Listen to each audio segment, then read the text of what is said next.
Hello students, myself Professor Deepak Saini. Today we will do the parturition. It is a very important topic of the human reproduction chapter of class 12th biology. Normally one question can be asked in the NEET. Basically what is parturition? It is the process of giving birth to the baby.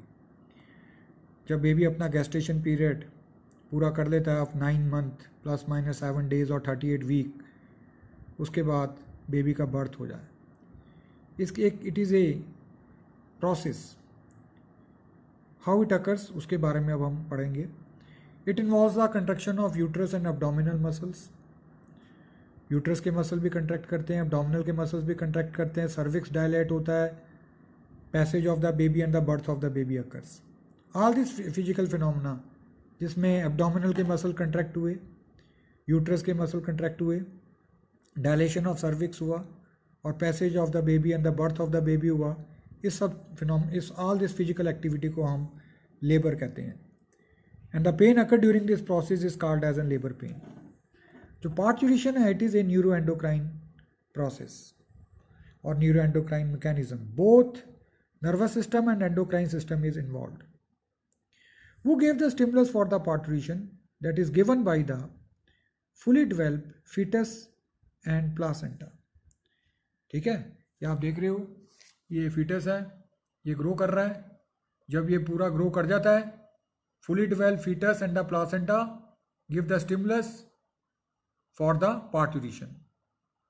क्या चीज़ होती है fully developed fetus और placenta में जिससे parturition शुरू हो जाती है, उसके बारे में हम पढ़ेंगे.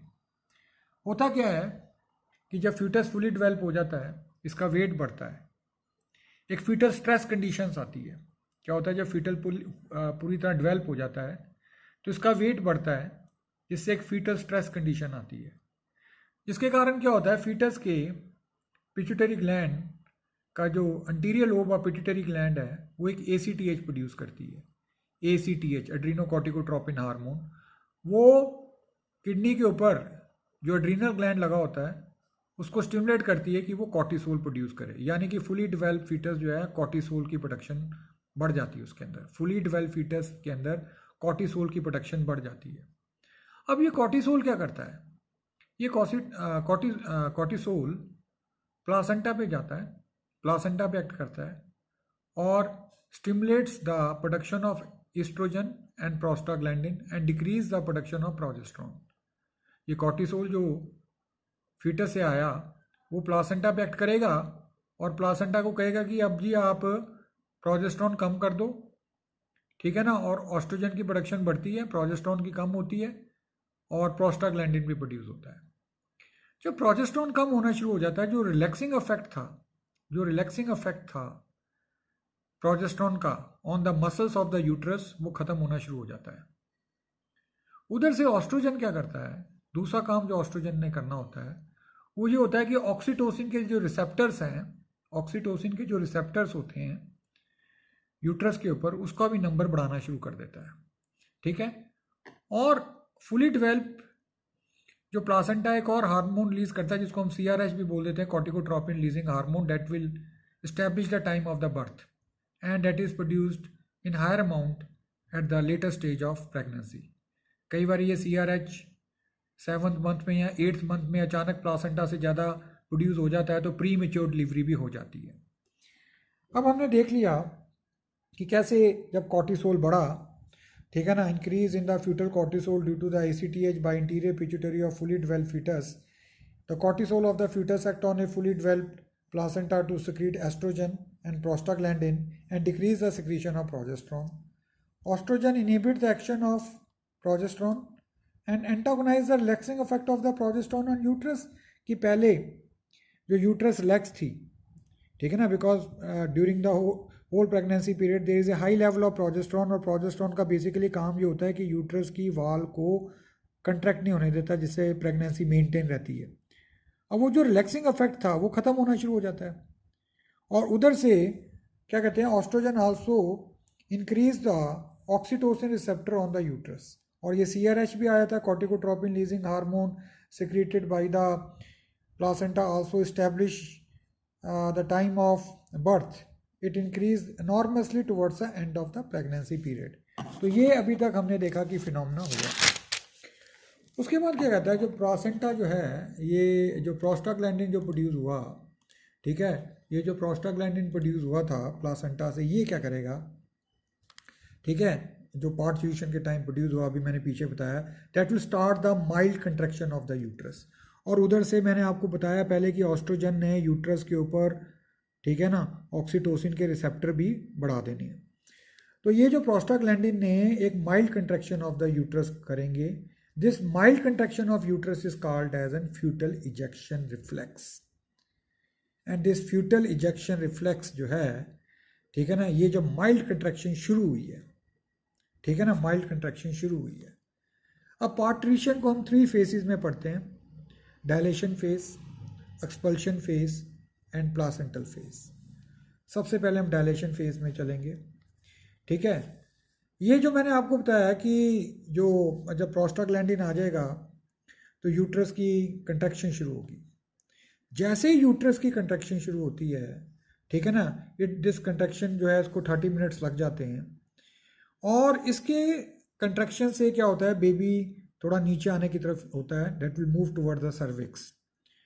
और इसकी जो कंट्रैक्शन है, यूट्रस की कंट्रैक्शन जो है, that is accompanied by the, ठीक है ना, पेन होती है। यूट्रस जब की वॉल कंट्रैक्ट करेगी तो एक यूट्रस की वॉल के अंदर जो एंडोमीट्रियम में ब्लड वेसल्स थी वो कंप्रेस होंगी, एक हाइपोक्सिया कंडीशन आएगी, जिसके कारण यूट्राइन जो हाइपोक्सिया कंडीशन आएगी, जब यूट्रस कंट्रैक्ट होगी तो उसके अंदर जो ब्लड वेसल्स हैं, ठीक है ना, उसमें वो भी कंट्रैक्ट होंगी और हाइपोक्सिया कंडीशन क्रिएट होगी मायोमीट्रियम के अंदर, ठीक है, और जिसके कारण पेन शुरू हो जाएगी। और ये जो कंट्रैक्शन ऑफ द यूट्रस है, ये मदर एक और देखना, ये कंट्रैक्शन ऑफ द यूट्रस से एक नर्वस सिग्नल जाएगा फीमेल के पिट्यूटरी ग्लैंड में, और फीमेल की जो पोस्टीरियर लोब ऑफ पिट्यूटरी है वो ऑक्सीटोसिन प्रोड्यूस करेगी। मैंने कहा ना, ये कंट्रैक्शन ऑफ द यूट्रस, जब उसने कंट्रैक्शन ऑफ द यूट्रस होनी है, ठीक है, उसने एक नर्वस सिग्नल देना है, किसको, मदर के पिट्यूटरी ग्लैंड को, कि उसका पोस्टीरियर पिट्यूटरी ऑक्सीटोसिन प्रोड्यूस करे, ठीक है। और ये जो जब जैसे जैसे ऑक्सीटोसिन प्रोड्यूस होगी, time interval between the contraction भी डिक्रीज होगा by 1 to 3 minutes, and the strength of the contraction भी है वो भी बढ़ती चल जाएगी। And contraction is under the positive control. Positive control मतलब पॉजिटिव फीडबैक कंट्रोल में होगा। जैसे कंट्रैक्शन हुई, ऑक्सीटोसिन और रिलीज हुआ, उस ऑक्सीटोसिन ने और थोड़ी कंट्रैक्शन की स्ट्रेंथ बढ़ानी है और time interval between the 2 contraction कम कर देना है। जब कंट्रैक्शन की स्ट्रेंथ बढ़ेगी, that will further give stimulus to the posterior lobe of pituitary to produce more oxytocin. तो जैसे जैसे कंट्रैक्शन बढ़ती जाएगी और ज़्यादा से ज़्यादा ऑक्सीटोसिन प्रोड्यूस होता जाएगा। ये वो लिखा हुआ है, oxytocin induce the uterine contraction which is in turn causes increased oxytocin contraction. The strength of the uterine contraction जो है इंक्रीज होती चल जाती है। और ये जो प्रोसेस है, जिसको मैं कहता हूँ कि डायलेशन प्रोसेस, ये 6 से 12 घंटे तक चलता है, ठीक है ना। इसमें क्या होता है, डायलेशन ऑफ द सर्विक्स हो जाती है, डायलेशन ऑफ द सर्विक्स हो जाती है, एमनियोटिक कैविटी रैप्चर कर जाती है, एमनियोटिक कैविटी रैप्चर कर जाती है, जो सर्विक्स प्लग्स होता है वो भी निकलाता है, एमनियोटिक फ्लूइड भी फ्लो कर जाता है, ठीक है। तो द एमनियोटिक फ्लूइड जो है start flowing out through the vagina. यहाँ से भी देखो, ये जब ये अब ये डायलेशन ऑफ द सर्विक्स होगी, ये देख रहे हो डायलेशन ऑफ द सर्विक्स हो जाती है। अब जब ये डायलेशन ऑफ द सर्विक्स होगा तो ये वर्टिब्रा वगैरह पे जो है उधर पेल्विक गर्डल पे, ठीक है, तो प्रेशर पड़ता है, जिससे पेन होनी शुरू हो जाती है, पेन जो है बढ़ती चल जाती है, पेन बहुत। और मैं आपको बताऊँ, ये parturition is a very painful process and it is considered that it is equivalent to the break down of around 200 bones, ऐसा माना जाता है। उसके बाद एक्सपल्शन फेज आता है। मैंने कहा है कि intensity of the contraction of the uterine muscles and abdominal muscles बढ़ने शुरू हो जाते हैं, बढ़ते हैं, और कंट्रैक्शन बढ़ती चल जाती है under the influence of the oxytocin, जिससे फ्यूटस जो है वो pass out through the cervix and vagina. वो सर्विक्स और वेजिना से, ये सर्विक्स और वेजिना से आ जाता है और थोड़ा सा रोटेट भी करता है, और उसका जो हेड है वो दिख जाता है, ठीक है ना, वेजिनल ओपनिंग से वो दिख जाता है, ठीक है ना। और इस टाइम पे बड़ी इंटेंस पेन होती है, इंटेंस पेन होती है, this process will last up to 20 to 60 minute, ठीक है ना। Then the baby is delivered. फिर एक बड़े कंट्रैक्शन से, मैंने आपको ना कि कंट्रैक्शन जो इस फेज़ के अंदर इंटेस्टी एब्डोमिनल और यूट्रस की कंट्रैक्शन, जो यूट्रस और एब्डोमिनल मसल की कंट्रैक्शन बढ़ती चल जाती है, और जो बेबी जो है वो सर्विक्स से, वेजिना से आ जाता है, ठीक है ना, और उसका जो हेड है दे स्टार्ट अपीयरिंग, और थोड़ा सा उसमें रोटेट भी करता है, then it will come out along with that of the umbilical cord, और ये फेस जो है 20 to 60 मिनट तक चलता है। The baby is delivered in this phase, ठीक है ना, umbilical cord is cut and tight. उसके बाद क्या होता है, एक प्लासेंटल स्टेज आती है जो कि 10 to 45 मिनट्स के अंदर हो जाती है of the delivery of the baby. Placenta जो होता है, जो कि डेसिडुआ बेसियालिस के साथ जुड़ा होता है, ये सारा प्लासेंटा, ये भी जो है एक्सपेल कर जाता है, ठीक है ना, due to the series of strong uterine contraction, ये देखो अब इस केस के अंदर यूट्रस की जो है प्लासेंटा सेपरेट होगा, यूट्रस एकदम कंट्रैक्ट करेगा, जिससे जो उसका जो प्लासेंटा है that is also expelled out, इसको हम आफ्टर बर्थ कहते हैं। तो इन दिस वे हमने देखा कि पार्चुरेशन हो रही है, जिसमें सबसे पहले डायलेशन फेज आता है, और ये जो 6 से 12 घंटे तक चल सकता है। उसके बाद एक्सपल्शन फेज़ है, एक्सपल्शन फेज़ जो है 20 to 60 मिनट्स का होता है, सबसे ज़्यादा पेन इसी टाइम में हो रही होती है।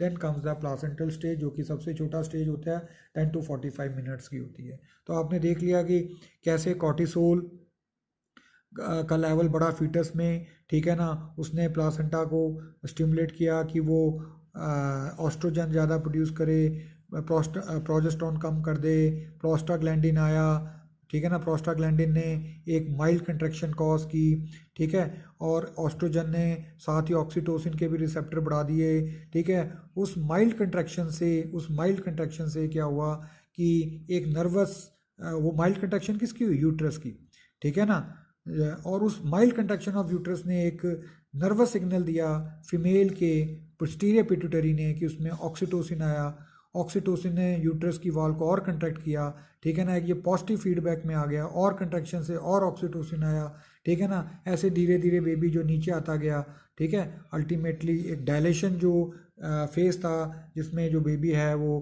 क्या कहते हैं, सर्विक्स को सर्विक्स की वॉल को टच कर जाता है, सर्विक्स की ऑस एक्सटर्ना को टच कर जाता है, ठीक है, और सर्विक्स डायलेट कर जाती है, और क्या होता है कि डायलेशन फेज के अंदर एमनियोटिक कैविटी रैप्चर कर जाती है, एमनियोटिक फ्लूइड बाहर आता है, जो सर्विक्स प्लग है वो भी रिलीज हो जाता है, ठीक है ना। उसके बाद फिर एक्सपल्शन फेज आता है, इसमें बड़ी स्ट्रॉन्ग कंट्रैक्शन होती है एब्डोमिनल और यूट्रस के मसल्स की, जिससे बेबी इज एक्सपेल्ड आउट, ठीक है ना। उसके बाद उसके अम्बिलिकल कॉर्ड को कट कर दिया जाता है। उसके बाद क्या होता है, जो बाकी का जो प्लासेंटा जो होता है, जो कि यूट्रस की वॉल के साथ लगा होता है, that is also expelled out. तो in this way the parturition occurs.